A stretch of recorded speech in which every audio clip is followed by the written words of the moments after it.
Salam à toutes et à tous. Donc aujourd'hui, nous allons voir ensemble le potentiel minier du Maroc. J'ai déjà abordé le sujet avec notamment les ressources du Mont Tropique qui pourront potentiellement se matérialiser en centaines de milliards de dollars pour le Maroc dans un avenir malheureusement lointain. Le seul problème pour le moment, c'est qu'il n'y a aucune technologie qui permette d'exploiter les ressources maritimes à une telle profondeur et à une grande échelle. Les moyens logistiques à mettre en œuvre seront considérables et nécessiteront énormément d'investissements. Il y a aussi un souci au niveau de l'écosystème qui pourrait être mis en danger avec un projet d'une telle envergure. Donc le Mont Tropique, c'est pas pour demain, mais heureusement pour le Maroc, le Mont Tropique n'est pas le seul endroit au Maroc où il y a des terres rares. L'Office chérifien des hydrocarbures et des mines a récemment publié un rapport qui indiquait la présence de très nombreux métaux précieux aux alentours de Dakhla, ainsi que de l'uranium en très grande quantité. L'agence psychopathe service algérienne s'est d'ailleurs offusquée du fait que le Maroc s'apprêtait à enfin exploiter les ressources de son Sahara. D'ailleurs, une importante nouvelle est passée inaperçue dans le tapage médiatique de la fausse affaire des écoutes. Il s'agit d'une cargaison de phosphate du Sahara qui a été livrée aux États-Unis. Encore une fois, il s'agit de la consolidation de la reconnaissance de Trump du Sahara marocain. Pendant très longtemps, le Maroc n'avait pas trop de débouchés pour ses ressources du Sud. Et depuis la reconnaissance de Trump, il n'y a plus de blocage à l'export vers les États-Unis et le Maroc dispose donc désormais d'un marché grand de 330 millions de consommateurs. Je pense d'ailleurs que le Maroc devrait opérer un virage à 180 degrés et rendre l'apprentissage de l'anglais obligatoire dès la maternelle jusqu'à l'université. Le Maroc a beaucoup plus à gagner en s'approchant du monde anglo-saxon qu'en restant dans ce monde francophone qui nous déteste. Les dirigeants devraient retirer le Maroc de la francophonie et changer tous les signes au niveau des infrastructures du français à l'anglais. Les Français eux-mêmes apprennent l'anglais, donc il n'y a aucune raison que les enfants marocains perdent leur temps à apprendre le français. Le pire, c'est qu'il n'y a pas de réciprocité. Les Français vomissent l'apprentissage de l'arabe à l'école. Je suis très surpris qu'on veuille, que le ministre, M. Blanquer, veuille généraliser les cours d'arabe. J'aimerais qu'on généralise les cours de français. Parce que j'estime qu'en France, c'est le français, la culture française, qu'il faut d'abord apprendre.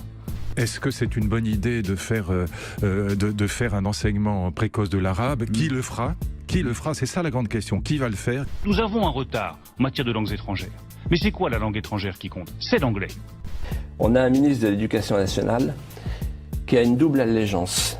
Comment est-ce qu'on contrôlera ? Est-ce que ce sera une islamisation de l'éducation nationale ? Est-ce que c'est une bonne idée pour lutter contre l'islamisation de la France ? Je ne sais pas. La raison pour laquelle nous n'avons pas pu profiter de l'accord de libre-échange avec les États-Unis, c'est que la plupart des acteurs économiques marocains ne parlent justement pas l'anglais et c'est un énorme gâchis. Le Rwanda est un exemple parfait de transition qui a marché. Le Rwanda est une ancienne colonie belge qui a décidé d'abandonner le français pour l'anglais et depuis l'économie du pays est en plein boom. En 2019, le pays a atteint une croissance de 9,4%, ce qui est exceptionnel. L'anglais est la langue internationale par excellence, c'est la langue du business. Si nos têtes brunes apprenaient l'anglais, elles auraient accès à tous les pays du monde. Les Chinois eux-mêmes apprennent l'anglais et quand ils viennent au Maroc, ils doivent ramener avec eux un traducteur chinois qui parle français. Ce n'est pas normal que nos dirigeants soient aussi francophiles, c'est même très suspect. Je referme la parenthèse. Donc nos amis anglophones sont très intéressés par nos ressources minières. Récemment, le britannique Altus s'est vu attribuer 4 nouvelles concessions pour l'exploration de cuivre et d'argent. L'entreprise a fait d'importantes découvertes au Maroc, ce qui participe à l'attractivité du pays. La compagnie britannique exploite pour l'instant 14 projets miniers dans le pays. Beaucoup vont critiquer le fait que ce soit encore une entreprise étrangère qui exploite des ressources marocaines. On n'a pas vraiment de détails par rapport à l'accord signé entre la compagnie britannique et le gouvernement marocain. Pour le Maroc, c'est aussi une façon de faire venir des capitaux étrangers sans investir un sou et récupérer au passage des taxes. Le Maroc peut utiliser ses ressources pour développer d'autres projets.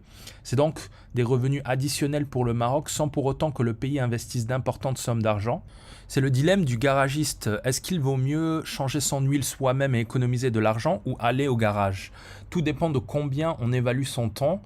Comme le temps c'est de l'argent, un avocat ne trouvera pas intéressant de changer son huile lui-même car son taux horaire est très élevé et donc son temps de loisir est plus important à ses yeux. Pour un serveur qui touche $10 de l'heure, c'est l'inverse. Le Maroc a des ressources limitées et donc il est plus intéressant pour le pays de faire appel à des capitaux étrangers. Le Maroc est doublement gagnant car il a économisé de l'argent qu'il n'a pas investi lui-même dans ses projets et il a en plus attiré des capitaux étrangers dans le pays. L'Office chérifien des hydrocarbures et des mines est aussi en discussion avec des compagnies canadiennes pour prospecter les sous-sols autour de Dakhla. Une étude préliminaire de la compagnie canadienne Sander Geophysics avait déjà déterminé qu'il y avait dans la région des quantités importantes de métaux précieux comme du niobium, du tantal, mais aussi des quantités importantes d'or, d'argent et surtout d'uranium qui pourraient faire du Maroc une source d'approvisionnement pour la France et les États-Unis. La France se procure actuellement au Niger pour l'instant, mais la situation dans la région pousse le pays à diversifier ses sources d'approvisionnement. Ça pourrait aussi être une bonne occasion pour le Maroc de développer son propre programme nucléaire avec l'aide des Coréens et des Ukrainiens, pourquoi pas. Imaginez une centrale nucléaire à Laayoune et imaginez les conséquences d'avoir un Sahara indépendant avec une centrale nucléaire dans sa capitale. Ça pourrait être une autre carte à jouer pour définitivement dissuader les ennemis occidentaux de l'intégrité du Maroc. Personne ne voudra laisser une centrale nucléaire sous le contrôle du Polisario. La moindre déstabilisation du régime et c'est une catastrophe nucléaire qui pourrait s'abattre sur toute la région. Voilà, c'est tout pour aujourd'hui. Abonnez-vous si ça vous a plu et je vous dis à la prochaine pour une autre vidéo.